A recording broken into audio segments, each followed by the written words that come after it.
spill the lies. We see the world through devil's eyes.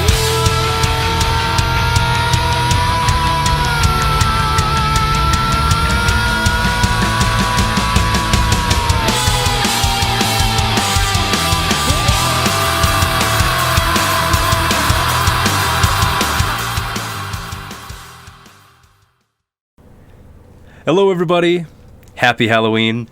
I'm going to keep it pretty short this week. I haven't had a lot of time to put into making this video. It makes me sad, but then I have to remember that I don't get paid to do this, so got to focus on what pays the bills. Short video, short intro, a short chat with Corey Krenz. Stay safe tonight, and have a very, very, very happy Halloween. Skål för det.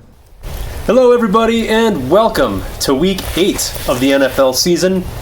It is once again Packer Viking week, and although we can't go to Lambeau and watch the game, we're tailgating nonetheless. Corey, thank you for joining me. Thanks, Jake. It's safe, I have gloves on. Because we are sitting fireside, and because it's fall, this week we are drinking Liftbridge's Fireside Flannel Brown Ale. 4.7% alcohol by volume, only 35 IBU, which is kind of in my wheelhouse. A unique brown ale crafted with hand-selected dark malts. Experience the delicious layers of flavor with warm notes of roasted hazelnuts, coffee, and light chocolate. For those of you who don't know, Liftbridge is located in beautiful Stillwater, Minnesota, and was established in 2008. Corey, shall we? Yeah.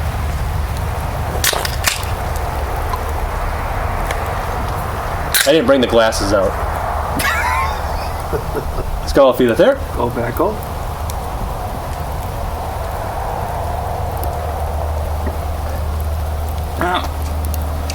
It's definitely not one of the lighter beers I've picked. Mm-hmm.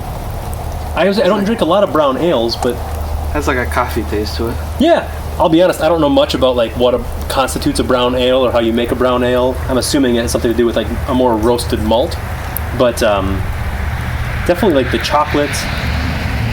What did they describe it as? Unique brown ale, dark malts. Oh, sure enough. Warm notes of roasted hazelnuts, coffee, and light chocolate. So we nailed it. A little bitter, but not, I don't know, not offensive. But it's not like the normal sugary sours and stuff that I drink. Speaking of bitter, you know what? Let's not beat around the bush. How many points are the Packers going to win by? I predict 35-10. Sorry. No, I think... I mean, three of your cornerbacks are out. You got guys off the street in Minneapolis. I don't... Yeah. I mean... Rodgers is smiling right now, looking at film. I saw someone on Twitter said, like, our best hope is that Devontae Adams slips in a puddle of his own drool when he looks at the matchup that he's going to look at this week. No, that's going to happen to MVS. Yeah. He might actually catch a ball. Nope, he'll drop it. I mean, if you're a Vikings fan, you already probably know, like, things were dire before, and now the people that were already young, inexperienced, and getting us roasted on defense are COVID list, IR, probably going on IR.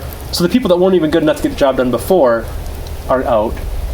And Rodgers is on an unholy tear, trying to make everybody forget about the Packers draft. I will never forget.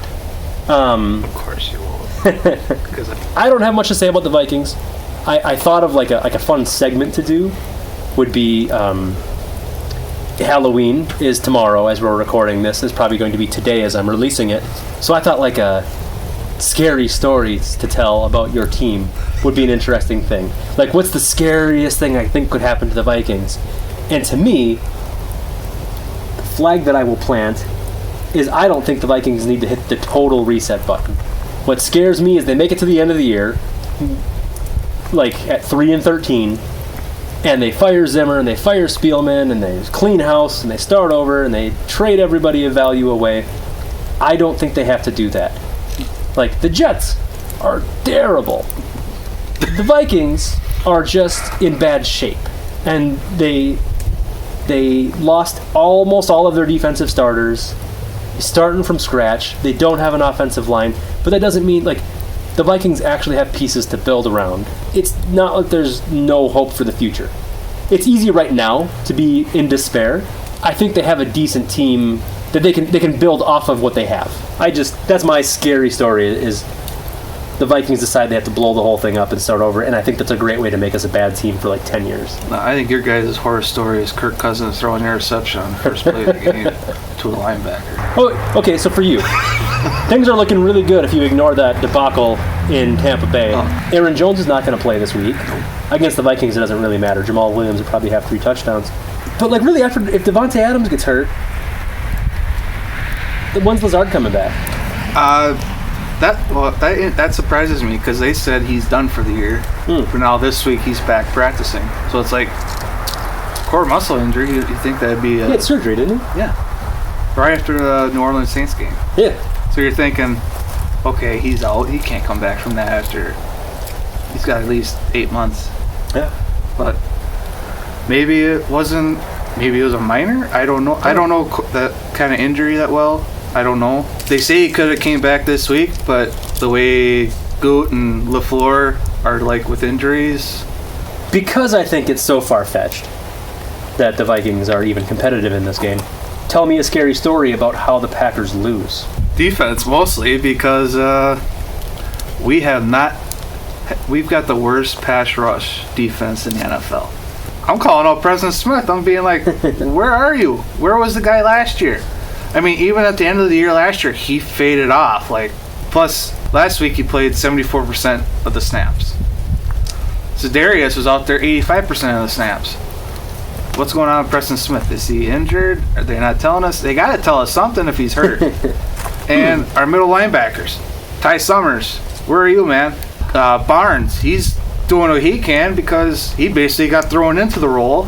So to me, it screams barn burner, like this game, because neither defense is playing up to its even league average. I think the Packers defense is ranked 14th. Yeah, and that still surprises me because they're like the names, at least low 20s.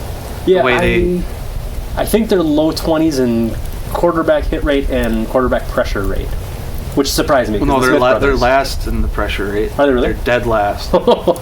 So that would seem like a really good thing for Kirk Cousins, right? Kenny Clark's back. Let us count the ways this can go wrong. I think they put up points. It won't even feel like enough. It'll be my thought is it's like, oh yeah, at the end of the game, the scoreboard doesn't reflect how one-sided the game was because they'll put up, garbage time. I still say 35-10 because I think Clark owns that whole line. I thought of a way in which this doesn't turn into a total shootout, and it's a lot like Week 1, where the time of possession is so tilted towards the Packers because in my mind, Aaron Jones is going to run all over the Vikings. Well, now Aaron Jones is out. But the Vikings are still super susceptible to the run. Does Jamal Williams / Dylan and Irvin? We'll see about Irvin because he's still got a wrist injury, so I don't know if he'll play. He's questionable right now. There's no polite way to say this or smooth transition. I am supposed to tell you from Haley, she's going to beat you this week, and to let you know that.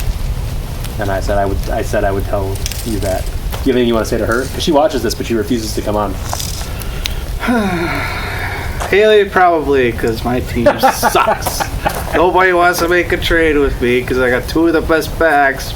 Well, Corey, it is Halloween Eve. By the time I put this up, it'll be Halloween.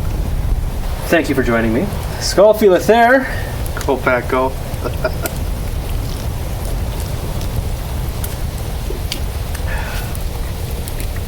Go Vikings!